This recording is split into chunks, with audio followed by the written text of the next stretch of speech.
Welcome to another episode of Senior Spot.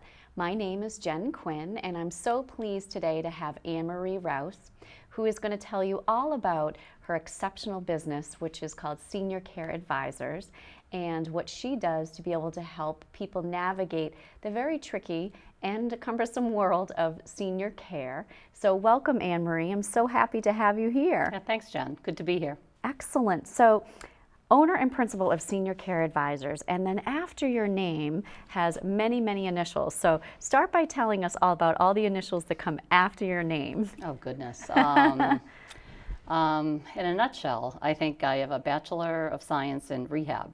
I went to college for rehab services and decided not to become a therapist, but to go more into counseling. And then I worked in health insurance for a while, and then got an MBA in more healthcare related MBA, and worked in nursing homes for 17 years as a nursing home administrator and consultant throughout Massachusetts. Worked in about 33 to 35 different nursing homes. Wow. Throughout the state for 17 years. And then in 2005, 2006, we have three girls that were teenagers and knew really what it was like to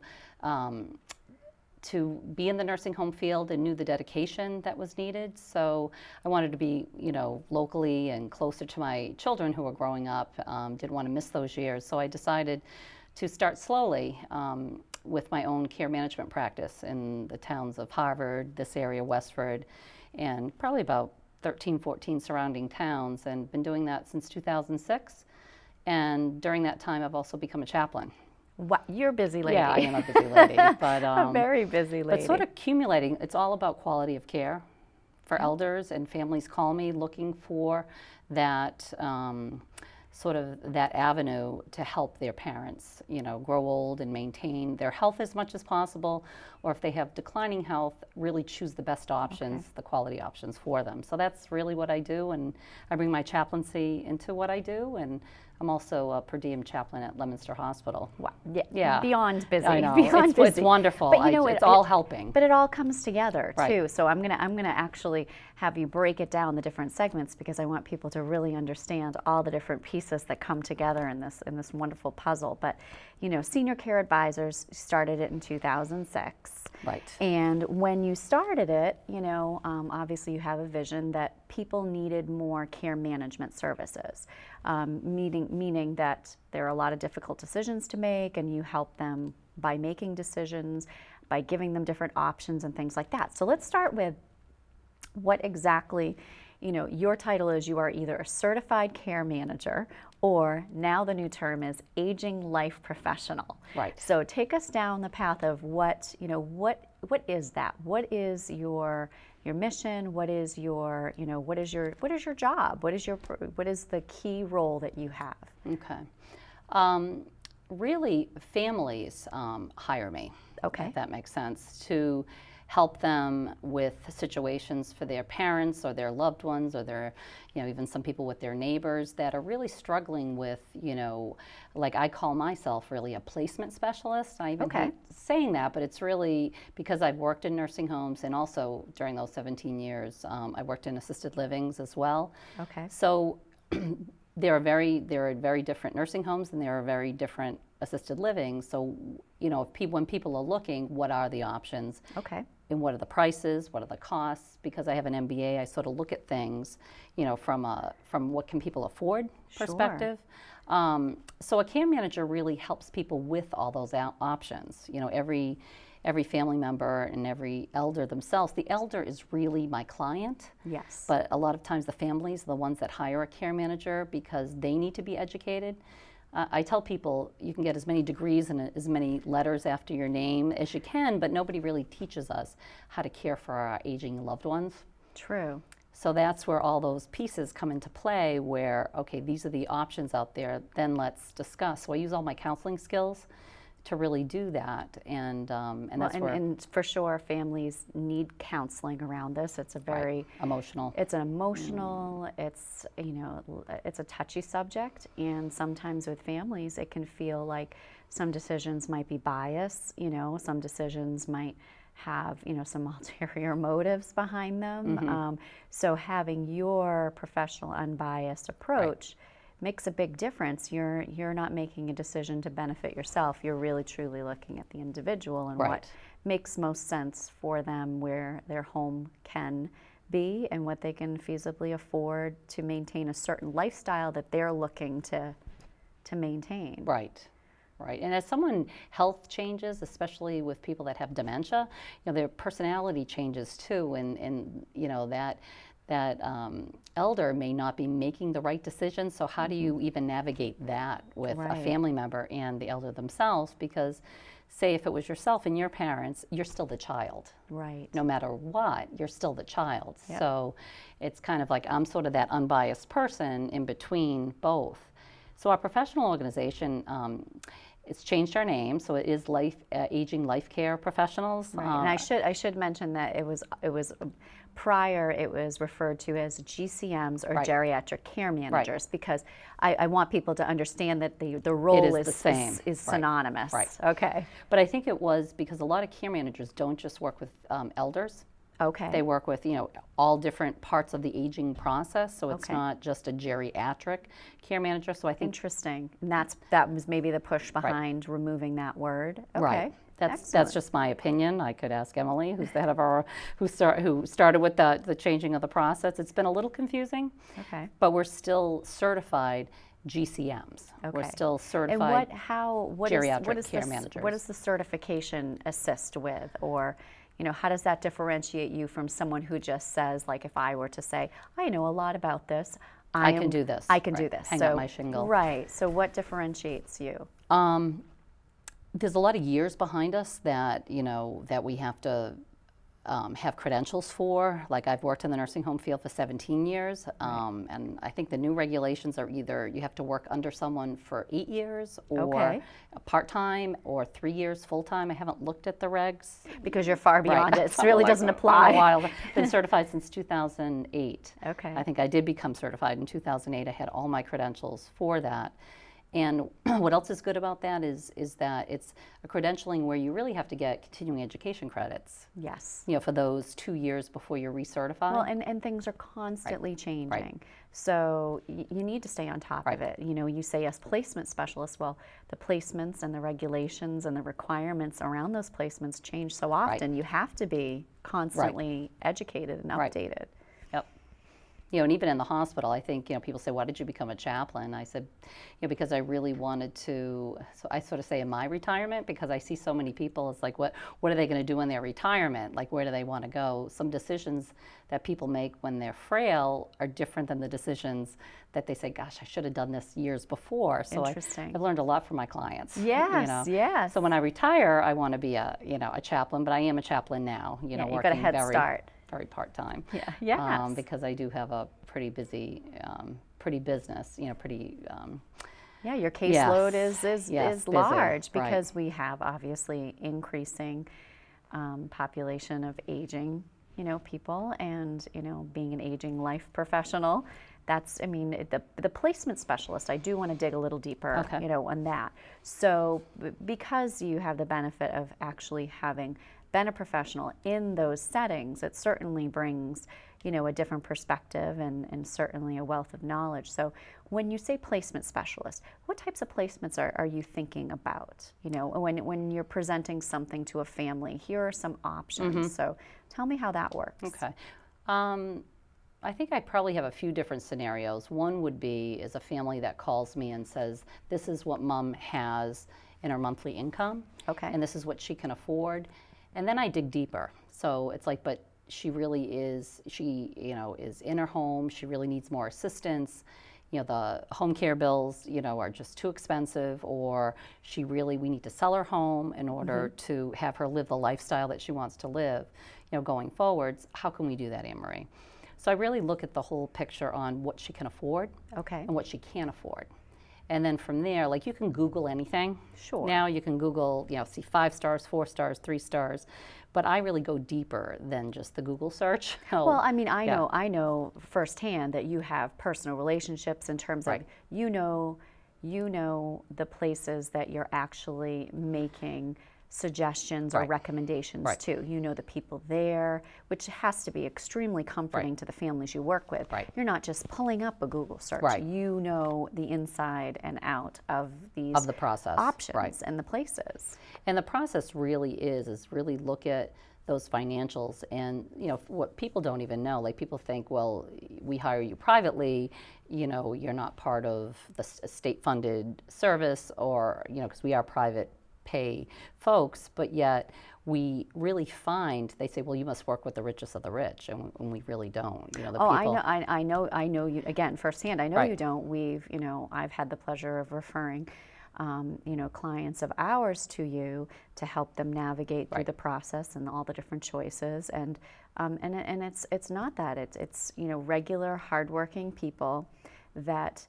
It's one of those things where I look at it that it's worth spending the money up front, because you're going to end up with a very Right. solid, good, long-term solution on the back end. right, and saving them money.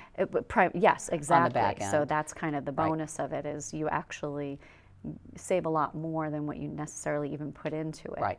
So, but it is interesting how you get those,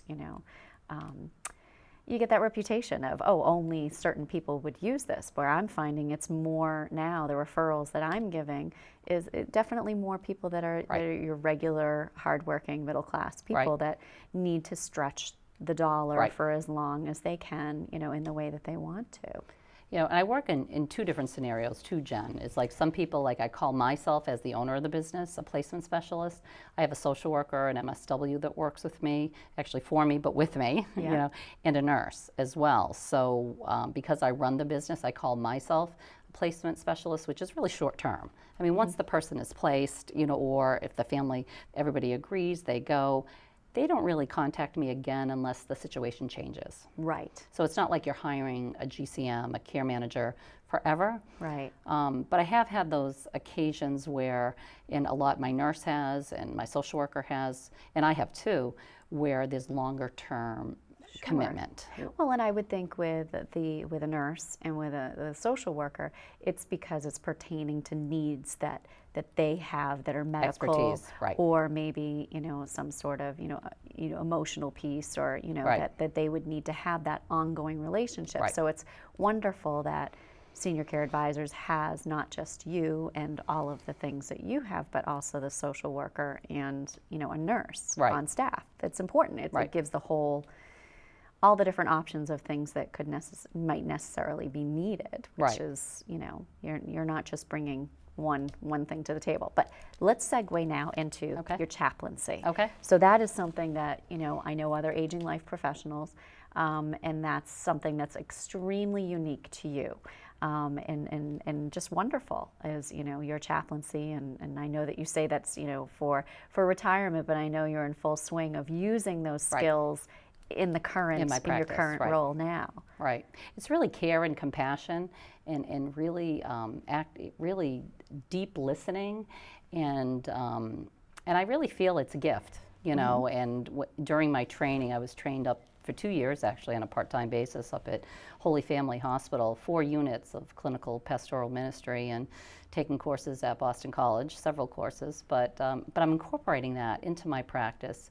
I call myself a Interfaith Chaplain. Okay. Which is great. I am a lay Catholic woman, but I really work with people of all denominations and people that don't have a denomination. So this focuses spirituality and that. Right, and I do a lot of programs on spirituality and aging, because a lot of, as we get older, even when we're young, we're dealt with a lot of grief. There's a lot of grief in our life, a lot of loss in our life, and people aren't always listened to, especially when they're in compromising situations with their health or with their memory. Right, with their memory, and things Sure. change. So I think it's so important to really get to know, again, that elder is my client, and the sharing of confidential information, or just really being there for them. It's a ministry of presence, and that's what I love. And I feel like, with crisis situations, when families call me from New York or even the Netherlands, or, can you please help my dad? We need care and help for them.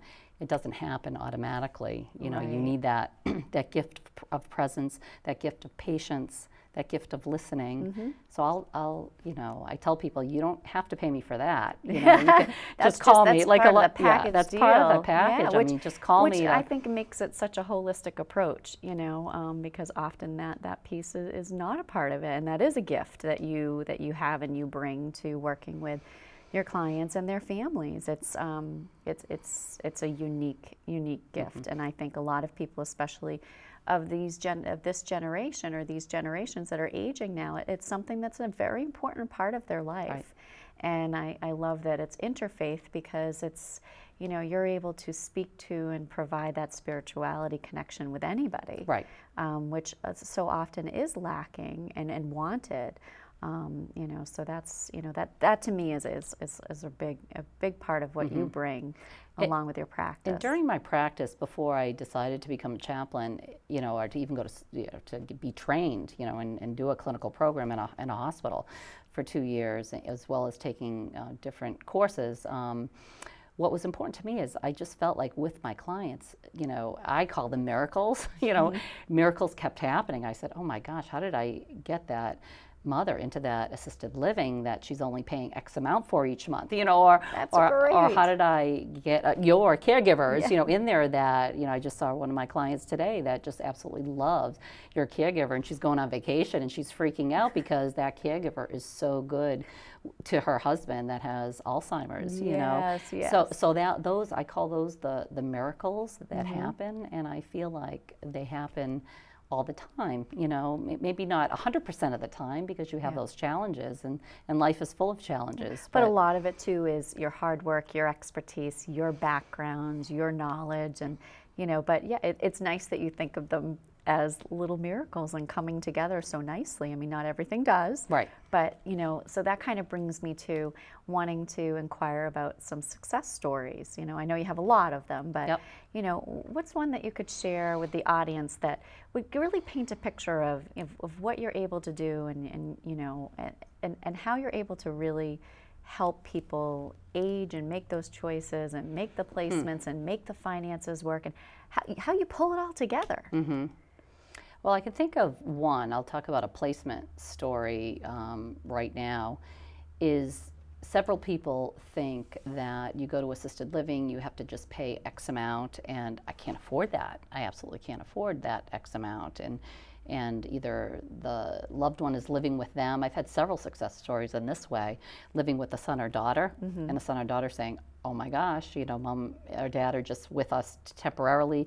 They want to live on their own as well, because they have. They're tired of their kids. Right, it's not right. And the kids can't, you know, think just to, you know, I mean, it's beautiful, and I see several people that do have their in-laws and their parents stay with them, but, you know, so to really look at what they can afford and find the right placement for them that they can afford and live the rest of, you know, as long as they can, you know, comfortably and affordably in that same unit. Like, even some people don't know that the state can cover some services for people in assisted living, and they don't know that, you know. So like one family in particular thought that their family member had to go to the Masonic home because their father was a Mason. And they said, well, we heard that it's free for Masons to go to the Masonic home.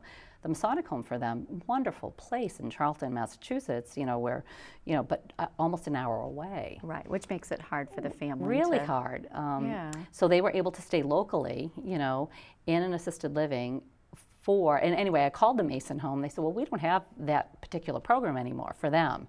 You know, so it was with a lot of research, you know, so we looked at local places, and so that mother is right down the street, like literally a mile and a half away, you know, and still there, like after 3 years at that assisted living. So that's one, and very happy. I check in, you know, I visit other clients, so I always visit and see how she's doing, and she's very happy there, and the family's really happy. And that's a local family, but I know that you help people from afar too. So you might have, you know, maybe a story about someone living, you know, maybe a family member living far away, and how do you do that? So some ways that you've been able to help families like that. I have a few. I have a recent story about a family whose healthcare proxy and the one child out of 6 that the father really trusts and is in the medical profession.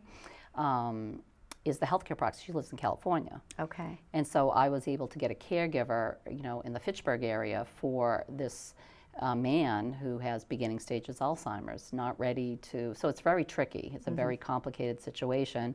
She now has not only the healthcare proxy, but the durable power of attorney. They've been enacted, so she's paying his bills now. That just took a long time while he has a caregiver, in the home right now, which is good. Doesn't always have him in the home, has him sitting in the driveway, but that caregiver is there, So the family's not using me anymore, So that was from afar. So I have a teleconference, a conference call number that all the family members, we gather, we talk. Good. Another situation, so we might have been, they were my client for maybe 3 months. Okay.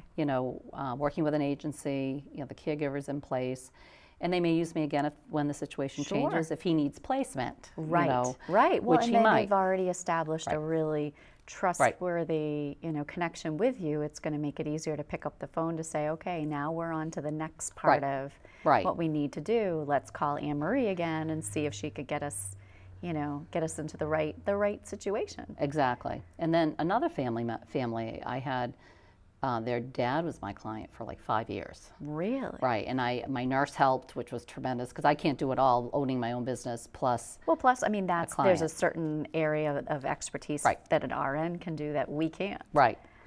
So that family member, son lived in the Netherlands, daughter lived in Canada, who was the healthcare proxy and the power of attorney. And another son lived, in the West Coast. Okay. And that was a local Acton family. It took him a month to even meet with me.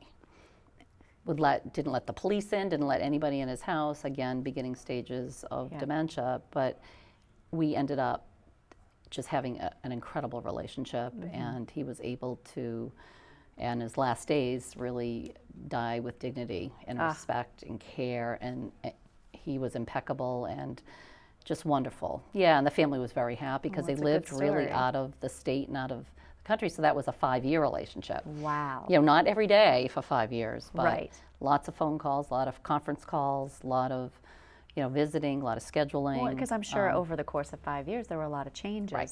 So when the family needed you to help with directing them with a new given change, you're there to be able to jump in. Right. And what's beautiful is the daughter and the son.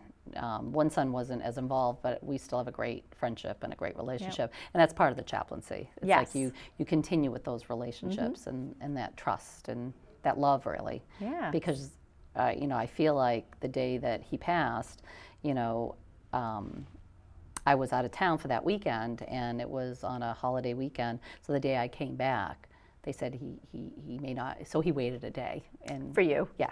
Or I feel that way. It's one of those small miracles. Yeah, small miracle. I was like, wow, it was just beautiful. Good. And But that's good. Right. I feel mean, really good about it, that I was able to be there with him, during his last days. No, I mean, this is something where people wouldn't even know that your profession exists, and it is so needed. It's more needed now than it ever has been. Right. In terms of the many options, in terms of knowing firsthand how does a skilled nursing facility operate? What do they offer? Right. How does an assisted living work? How does it what do they offer? What is home? What is required to then be at home? You really understand all the different what you would consider placement options, but what comes along with them. Anybody can say, oh, this is a good place. It's then also what comes afterwards. It's that advocacy that is so that's important. A perfect word. Why I haven't thought of that word. No, it's so important because you can be in the best, nursing home or the best assisted living, and something just isn't quite right. You don't have water next to your bed, or it's the little things. And you know what? I know you are a very detail-oriented little things person, because honestly, it's the little things. I mean, not having water next to your bed, not being hydrated is going to lead to all sorts of issues. Right. And they know that. I mean, I no, love of course. the nursing No, home, no, but yet sometimes but it's a good example. Right. Sometimes you know? those things might be missed, or someone needs, even the little thing. I went yesterday and saw a client at an assisted living, and she needed a watch, a battery for her watch. Right. So guess what I'm doing right after this? I said, well, I need some things repaired, so I'm not charging her for this, but I'm going to get her, that's really important to her, because I want to see the time. Absolutely. So it's, she sat on her glasses, so we have to get those fixed, and well, just all that's those why little I think things. part of it is that you're in tune with things, and you like you said, you really listen carefully and deeply, and you understand what's important to each individual person. That's what makes them happy and healthy. Right. Having the watch battery. Somebody else might say, oh, well, they have a phone, can't they just look? No, there's a difference between looking at the same watch for the last 50 years and picking, sure, it's a solution, but it's not the one she wants. So you're giving them the solutions they want, which is, it's a gift. Exactly. And I said, I may not be there for a few days, but can you wait a few days? It's worth the wait. Right. And she says, absolutely. It's been about a month. Someone else was seeing her. But that's worth the wait. Case. Yeah, absolutely. So that's just the love and the care and the compassion that I think is so needed in the healthcare industry. And even what you do, Jen. It's just so needed and so important. It's I could draw a line around people that do what you do, and the home care space, and people that do what I do, and there's lots and lots of people all around. I just think what's really important is the right match for that family. Absolutely. It's just so important for anybody. Yep. Well, and I mean, I think as an aging life professional, as the owner of Senior Care Advisors, I mean, your goal is to make someone's life happier and easier, but you're also doing it for the family too. Right. I mean, your focus is really for that individual to live their best life possible.